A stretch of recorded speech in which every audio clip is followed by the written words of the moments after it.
મારા વિદ્યાર્થી મિત્રો, આપણે ધોરણ 7ની અંદર પ્રકરણ 2 ની અંદર સ્વાધ્યાય 2.2 ઉપર જઈ રહ્યા છે.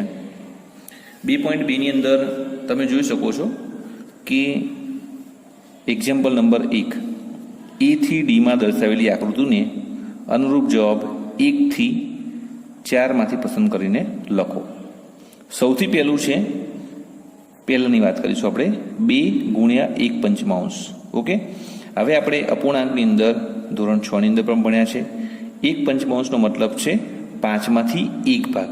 ઓકે, તો તમે અહીંયા જોઈ શકો છો કે એવી કઈ ફિગર છે જ્યાં એવો ભાગ દર્શાવેલો છે. તો અહીંયા જુઓ તમે, ડી આપણે જોઈશું 1, 2, 3, 4 અને 5. તો અહીંયા કુલ 5 ભાગ છે. 5 ભાગમાંથી 1 ભાગ એટલે કે 1 ભાગ રેખાંકિત કરેલો છે અથવા તો એને ડાર્ક કરેલો છે. એ રીતના અહીંયા બીજું બી જોડે છે 1, 2, 3, 4 અને 5. તો 5માંથી 1 ભાગ જે છે એને ડાર્ક કરેલો છે. આમ અહીંયા 2 આકૃતિ છે, આવી 1 પંચમાંશ વાળી 2 ફિગર છે. આપણે આ જે આકૃતિ છે એને બી 1 પંચમાંશ કહી શકીએ, આને બી 1 પંચમાંશ કહી શકીએ.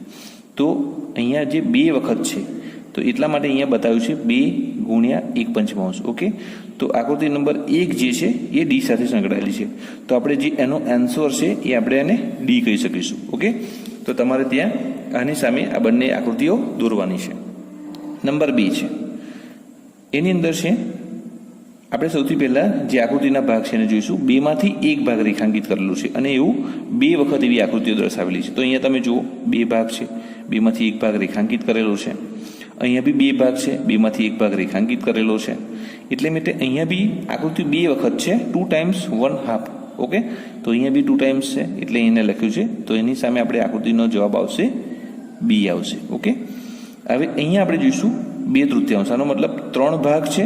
ઓકે, 3માંથી 2 ભાગ રેખાંકિત કરેલા છે. તો અહીંયા જો 1, 2, 3 2 ભાગ રેખાંકિત છે. 1, 2, 3 એમાંથી 2 ભાગ રેખાંકિત છે. 1, 2 ને 3. ઓકે, તો કુલ 3 ભાગ એમાંથી કેટલા રેખાંકિત કરેલા છે? 2 ભાગ. તો એવી આકૃતિ કેટલી છે? 1, 2 ને 3. તો અહીંયા કહ્યું છે 3 વખત, મતલબ 3 ટાઈમ્સ 2/3. ઓકે, તો અહીંયા જે આ નંબર 3 છે એનો જવાબ આવશે એ. ઓકે, હવે 1 બાકી રહ્યો છે તો સ્વાભાવિક છે આ જ હશે, છતાં બી એને સમજી લઈએ. અહીંયા આપણને 1/4 બતાવ્યું છે, એનો મતલબ છે 4માંથી 1 ભાગ રેખાંકિત કરેલો છે. તમે જોઈ શકો છો 1, 2, 3 અને 4 કુલ 4 ભાગ હતા, એમાંથી 1 ભાગ રેખાંકિત કરેલો છે. એટલે આને આપણે 1/4 કહી શકીએ. એવી રીતના આને બી 1/4 કહી શકીએ, આને બી 1/4 કહી શકીએ. તો 1/4 આકૃતિ કેટલી વખત છે? 3 વખત છે, 3 ટાઈમ્સ છે. એટલે અહીંયા બતાવેલું છે 3 ગુણ્યા 1/4. ઓકે, એટલે એને આપણે આનો જવાબ કહી શકીએ આપણે સી. ઓકે, તો પ્રશ્ન નંબર 1 જે છે એ તમારે આ રીતના તમારે ઘરે ફિગર દોરવાની છે. માની લો કે પહેલી આકૃતિ છે 2 ગુણ્યા 1 પંચમાંશ, તો તમે એ લખશો અને એની સામે આકૃતિ દોરશો. નંબર 2 લખશો, એની સામે તમે આકૃતિ દોરશો. નંબર 3 ની અંદર 3 ગુણ્યા 2/3 લખી અને તમારે આ 3 ફિગર દોરવાની છે. એમાંથી 2 ભાગ રેખાંકિત બતાવવાના છે. એના ચોથો નંબર જે છે એમાં છે 3 ગુણ્યા 1/4. તો એમાં તમારે ઓકે, તો તમે જે લાસ્ટ જે છે 3 ગુણ્યા 1/4, તો એના માટે તમે આ રાઇટિંગમાં લખી અને એની સામે તમારે સી નંબરની એટલે કે આ ફિગર દોરવાની છે. ઓકે, હવે અહીંયા એક્ઝામ્પલ નંબર 2 ની આપણે વાત કરીશું. તો કેટલાક ચિત્રો એ થી સી નીચે આપેલા છે, તેને અનુરૂપ જવાબ 1, 2 અને 3 માંથી પસંદ કરો. આપણે આ ચિત્રો છે, સૌથી પહેલાં ચિત્ર જોઈશું. તો આ ચિત્રની અંદર 3 ભાગ છે, આમાં બી 3 ભાગ છે, એમાંથી 1 ભાગ રેખાંકિત કરેલો છે. જ્યારે આ બંનેનું ચિત્ર અહીંયા ઇક્વલ ટુ એટલે કે બરાબરની નિશાની કરી છે, અહીંયા ભેગું ચિત્ર છે. ઓકે, અને 1 અને 2 ભાગ છે, તો અહીંયા 2 ભાગ રેખાંકિત કરેલા છે. બીજા ચિત્રની વાત કરીએ તો એમાં 3 ત્રિકોણ છે, જેમાં 4 ભાગ પાડેલા છે અંદર. દરેક ત્રિકોણની અંદર એમાં 3 ભાગ રેખાંકિત બતાવેલા છે. ટોટલ 3, 3, 6, 3, 9 ભાગ રેખાંકિત અહીંયા ઇક્વલ ટુ કરીને બતાવ્યા છે. એ રીતના અહીંયા આકૃતિ જોઈશું તો 1, 2, 3, 4 અને 5, 5માંથી 1 ભાગ રેખાંકિત છે. અહીંયા બી 5માંથી 1 ભાગ રેખાંકિત છે. અહીંયા બી 5માંથી 1 ભાગ રેખાંકિત છે. અને તમે જોશો તો બરાબર કરીને અહીંયા 5માંથી 3 ભાગ રેખાંકિત, એટલે કે જેમ 3 હતા તો અહીંયા 3 ભાગ રેખાંકિત છે. અહીંયા 9 ભાગ રેખાંકિત હતા તો અહીંયા બી 9 ભાગ, 4, 4, 8 અને 9 ભાગ રેખાંકિત બતાવ્યા છે. અહીંયા જે રેખાંકિત હતા તો આકૃતિમાં રેખાંકિત ભાગ બતાવ્યા છે. હવે આપણે 3 આકૃતિ જોઈ, એને સમજ્યા. હવે આમાંથી આપણે જે આકૃતિનો જવાબ કયો, 1 નંબર છે, 2 નંબર છે, 3 નંબર છે, એ પસંદ લેવાનું છે. બરાબર, તો અહીંયા કન્ટિન્યુમાં જઈશું. તો સૌથી પહેલી આકૃતિ છે 3 ગુણ્યા 1 પંચમાંશ. તમે જુઓ છો કે 5 ભાગ છે અહીંયા. ઓકે, તો આપણે અહીંયાથી પસંદગી કરવાની છે. હવે તમે જુઓ કે 3 ગુણ્યા 1 પંચમાંશ, આનો મતલબ કે 3 આકૃતિ હોવી જોઈએ. ઓકે, તો 3 આકૃતિ અહીંયા તો 2 જ છે, અહીંયા 3 છે. ઓકે, તો 1 પંચમાંશ, પણ આમાં તો આ જે આખું ફિગર છે એ અહીંયા તો 3 ભાગ રેખાંકિત છે 4 એટલે 3 ચતુર્થાંશ છે, એટલે એ નહીં હોઈ શકે. અહીંયા 1 પંચમાંશ વાળી આકૃતિ આ છે, 5માંથી 1 ભાગ રેખાંકિત છે, અહીંયા બી 5માંથી 1 ભાગ રેખાંકિત છે, અહીંયા બી 5માંથી 1 ભાગ રેખાંકિત છે. તો 3 વખત 1 પંચમાંશ છે, અને આપણે 1 પંચમાંશ કહી શકીએ, અને બી 1 પંચમાંશ કહી શકીએ, અને બી 1 પંચમાંશ કહી શકીએ. તો 3 વખત 1 પંચમાંશ છે. ઓકે, ઇઝ ઇક્વલ ટુ, હવે જ્યારે આ રીતનું હોય છે ત્યારે નીચે આપણે સરળતા માટે 1 મૂકી દેવાનું હોય છે, એટલે ઉપર ઉપરનો ગુણાકાર થશે અને નીચે નીચેનો ગુણાકાર થશે. જ્યારે અપૂર્ણાંક સ્વરૂપમાં હોય તો એ સરવાળો અને બાદબાકી હોય તો જ એમાં લસા લેવાના હોય છે. આપણે ગુણાકારની પ્રોસેસમાં શું હોય છે, અંશનો અંશ સાથે ગુણાકાર કરીએ છીએ અને છેદનો છેદ સાથે કરીએ છીએ. 3 એકા 3 થશે, 5 એકા 5 થશે. તો તમે જુઓ 5/3 જે જવાબ આપણને મળ્યો છે. તો આને જો સમજીએ અપૂર્ણાંકને, તો છેદમાં 5 છે, એનો મતલબ 1 2 3 4 ને 5 છે. ઓકે, ઉપરના 3 ભાગ રેખાંકિત છે. ઓકે, તો તમે જુઓ કે આ વસ્તુ ખરેખર ગુણાકાર થઈ અને સરળતા માટે આપણને એક ફિગરની અંદર બતાવેલી છે. આવી રીતના આપણે આ 3 આકૃતિ અને એના બરાબરમાં આ આકૃતિ, એટલે કે બંને બાજુ જો જોઈએ તો આ જે સમીકરણ 2 કેવા છે, ઇક્વલ છે. અહીંયા બી આ એક સમીકરણ જ કહી શકાય, એ બેલેન્સ થાય છે. અહીંયા છે 2 આકૃતિની વાત કરી છે અને 1/3. તો અહીંયા દેખાય છે 3માંથી 1 ભાગ રેખાંકિત છે, એટલે આપણે એને 1/3 કહીશું અને 2/3 કહીશું. અહીંયા 2 છે એટલે 2 વખત 1/3 ઇઝ ઇક્વલ ટુ, અહીંયા બી આપણે સરળતા માટે નીચે 1 મૂકી દઈશું. ઓકે, તો અંશ અંશનો ગુણાકાર થશે, છેદનો છેદ સાથે થશે. 2 એકા 2 છેદમાં 3 ગુણ્યા 1 એટલે અહીંયા 3 મળશે. તો તમે જુઓ 1 2 ને 3 છેદમાં 3 છે, એટલે કુલ 3 ભાગ છે, એમાંથી 2 ભાગ રેખાંકિત છે. ઓકે, તો એ 2/3 જવાબ આપણને મળી ગયું છે. હવે રહી આ જ આકૃતિ અને આ જ સમીકરણ સમજવાનું રહ્યું છે. હવે અહીંયા છે 3 છે, તો 3 આકૃતિ છે, 3 ચતુર્થાંશ એટલે કે 4માંથી 3 ભાગ રેખાંકિત છે, 1 2 3 4, 1 2 3 4, 1 2 3 4. દરેકની અંદર 3 ભાગ રેખાંકિત છે, એ પણ દેખાય છે. આવું 3 વખત છે, એટલે 3 ગુણ્યા 3 ચતુર્થાંશ ઇઝ ઇક્વલ ટુ, અહીંયા બી આપણે અંશ અંશનો ગુણાકાર કરીએ તો 3 તરી 9 થશે અને 4 એકા 4 થશે. પણ અહીંયા શું બતાવ્યું છે કે 2.1 એનો મતલબ છે 4 એકા 4, 4 દુ 8 અને 1 9. આને જો તમે સમજશો તો આનો મતલબ શું છે, 9/4 જ છે, પણ આ મિશ્ર સ્વરૂપમાં બતાવેલા છે. મિશ્ર સ્વરૂપમાં એટલા માટે બતાવ્યા છે કે 2 ભાગ કુલ આખા છે, એટલે 2 ભાગ કુલ રેખાંકિત બતાવ્યા છે, અને જે ત્રીજો ભાગ છે 1/4 છે. તમે જોઈ શકો છો કે અહીંયા 4 ભાગ છે, 1 2 3 ને 4, 4માંથી 1 ભાગ રેખાંકિત કરેલું છે. અહીંયા આપણે ગુણાકાર જ છે, 2 ગુણ્યા 1/4 એટલે 2 આખા ભાગ અને બાકીનો ભાગ છે 1/4 છે, એવું અહીંયા સમજાવવામાં આવ્યું છે. આ મિશ્ર અપૂર્ણાંકમાં છે, અને તમે સાદા અપૂર્ણાંકમાં ફેરવશો તો 4 દુ 8 અને 1 9 એટલે 9/4 થશે. આમાં કુલ એક્ઝામ્પલ નંબર 1 અને એક્ઝામ્પલ નંબર 2 બંને આપણે અહીંયા ક્લિયર થાય છે. ઓકે, હવે જઈશું આપણે એક્ઝામ્પલ નંબર 3. એક્ઝામ્પલ નંબર 3 ની વાત કરીશું. તો એમાં લખ્યું ગુણાકાર કરો અને સંક્ષિપ્ત સ્વરૂપમાં ફેરવો, તેમજ મિશ્ર અપૂર્ણાંકની અંદર પણ દર્શાવવાની વાત કરી છે. તો આપણે સ્ટાર્ટ કરીએ છીએ. આગળના બે એક્ઝામ્પલ જે આપણે ઉપર જોઈએ, એકને અહીંયા શું કરીશું, છેદમાં સરળતા માટે આપણે 1 મૂકી દઈશું. તો ઉપર ગુણાકાર કરશું, છેદનો છેદ સાથે 21. ઓકે, હવે જ્યારે આપણે મિશ્ર અપૂર્ણાંક માટે દર્શાવવાના હોય છે ત્યારે તમારે ભાગાકારની કોશિશ કરવી પડશે. જેમ કે 21 ઉપરનું જે છે એને આપણે રાખીશું, જે છેદ અહીંયા આપણે જે સ્વરૂપ વગેરે છે એને આપણે ઉપર રાખીશું, અહીંયા લખીશું 5 21 ને 21. આમ આપણે અહીંયા મિશ્ર અપૂર્ણાંકની અંદર દર્શાવ્યા છે. એ રીતના તમે દરેકને આપણે દર્શાવ્યા છે. અહીંયા શું કરીશું, સાથે ગુણાકાર, છેદનો છેદ સાથે ગુણાકાર, ઉપર 4 એકા 4 થશે, છેદનો 3 એકા 3 થશે. અહીંયા પણ 4 ભાગ્યા 3 કરીશું, 3 એકા 3 ને 2 બધું છે. ઓકે, તો આને આપણે 1 ગુણા 1 આપણે ફેરવીશું, કારણ કે 3 એકા 3 અને 4. ફરી એકવાર લખીશું અને 1 ગુણા 3 એકા 3 અને 4. ઓકે, અને જે આપણે સરળતા માટે 1 મૂકી દઈશું,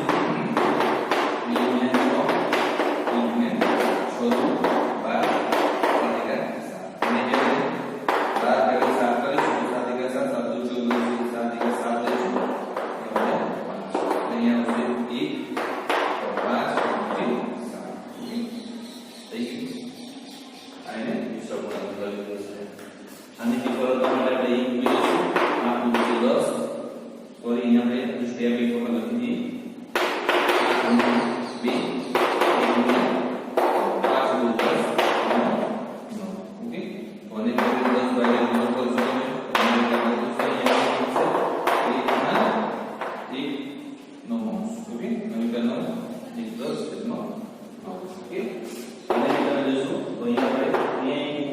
2 સવા છે આગળ હોય તો તમે આગળ એક મૂકી દેવાનું છે, પાછળ હોય પાછળ એક મૂકી દેવાનું છે. અંશ સાથે ગુણાકાર સીધો એક ગુણાકાર 4 ઓકે આ પ્રકાર કરીશું. આનું 6 હશે ઓકે તેનું 6 સાથે આ ઓકે અહીંયા તમે જોશો અહીંયા આપણે મૂકી દઈશું 5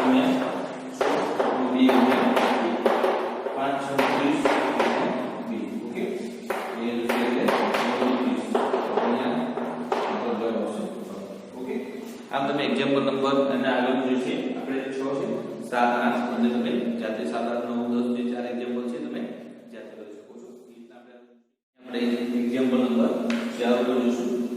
છાयांकित કરવાની તમને ત્રણ આકૃતિઓ અહીંયા દેખાય છે. ત્રણ આકૃતિને આપણે છાयांकित કરવાની છે. હવે છાयांकित કરવાની અંદર શું છે કે આપણને કેટલાક અપૂર્ણાંક આપેલા છે કે આટલા ભાગની અંદર છાयांकित કરો, આટલા ભાગમાં છાयांकित કરો, આટલા ભાગમાં છાयांकित કરો. બીજી અહીંયા જોવા જેવી વાત એ છે કે દરેક આકૃતિની અંદર અહીંયા તમે જુઓ કેટલા ગોળ આપેલા છે, સર્કલ છે, વર્તુળ છે. તો 3 3 સર્કલ તો છે 12 છે, અહીંયા 9 છે અને અહીંયા 15 છે. ઓકે 5 વિકર્ણમાં છે 5 10 અને 15 છે. સૌથી પહેલા અહીંયા નંબર 1 શરૂઆત કરી 1/3 ભાગના વર્તુળમાં છાयांकित કરવાનું છે. ઓકે અને ડાર્ક કરવાનું છે. પણ કેટલા કરવાના છે? 1/3 ભાગ. આના 1/3 તો અહીંયા કેટલા છે? 12 છે. તો આપણે એવું લખીશું કે 12 ઓકે 12 છે તો અહીંયા એ છે 12 6 ગુણ્યા 1 6. તો આપણે કેટલા વર્તુળ છાयांकित કરીશું? 6 વર્તુળને આપણે છાयांकित કરી દઈશું.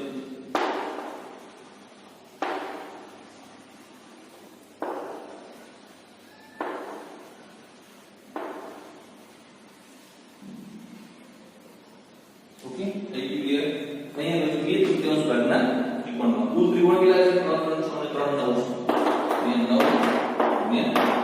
9 2/3 ઓકે સરળતા માટે 3 કરી 9 3 6 અહીંયા બી 6 ભાગમાં કરવાના છે. આપણે અહીંયા બી 6 ત્રિકોણને રેખાંકિત કરીશું.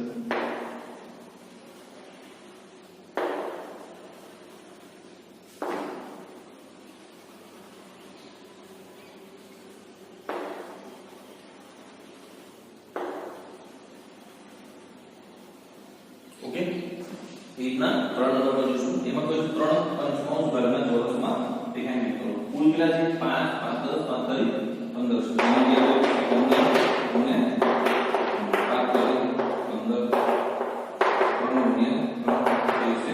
ઓકે તો કુલ 9 ચોરસને આપણે રેખાંકિત કરવાના છે. જે અહીંયાથી આપણે કરી દઈશું. અને 10 ચોરસ આપેલા છે. સરળતા માટે તમારે ડાર્ક કરવાનું છે. ઓકે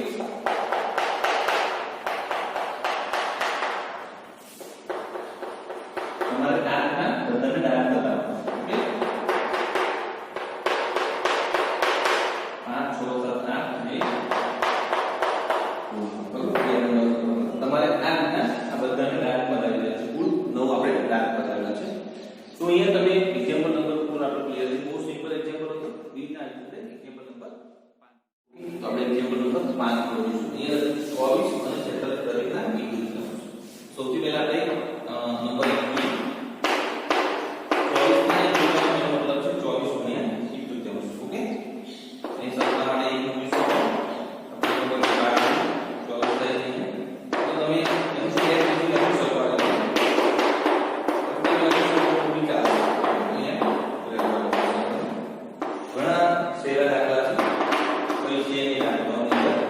46 ના 1 રૂપિયા 46 ગુણ્યા 1 કરો તો આપણે 1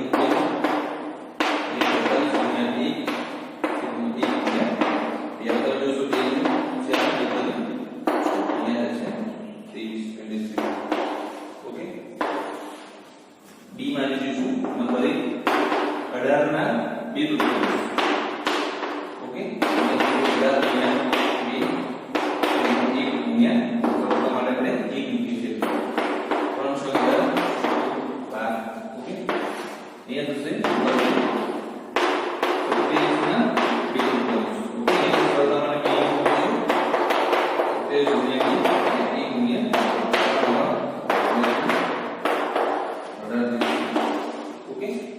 રીતના અહીંયા છે ગુણાંક આનો જે એક્ઝામ્પલ બી એ બી સી અને ડી તમે જાતે કરવાની કોશિશ કરશો તમે એક્ઝામ્પલ નંબર 6 છે એની અંદર બી મેં એ બી સી લીધા છે ઈ અને એફ તમે જાતે કરશો એમાં કહું છું કે ગુણાકાર કરીને મિશ્ર અપૂર્ણાંકમાં દર્શાવવાના જે હમણાં આપણે એક્ઝામ્પલ નંબર 3 ની અંદર જોયું ઓકે તો ગુણાકાર કરવાનો તો મિશ્ર અપૂર્ણાંક માટે તમે ભાગાકાર કરતા હોય છે જોઈએ અહીંયા જે મિશ્ર અપૂર્ણાંક આવે છે એને સાદા અપૂર્ણાંકનું સ્વરૂપ લેવા પડે 3 7 10 ને 11 છેદમાં 2 અહીંયા કરતા માટે હું 1 કીધું છું 11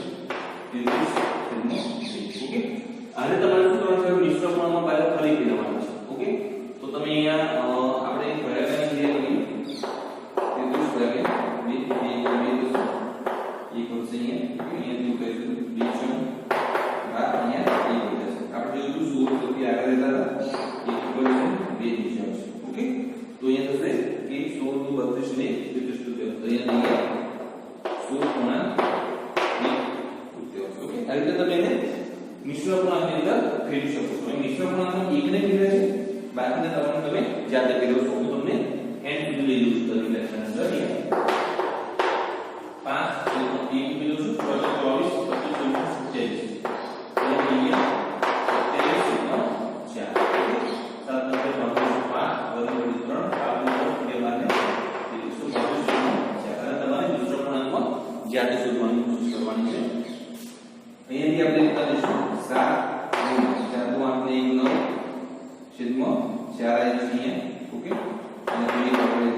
5 કોઈ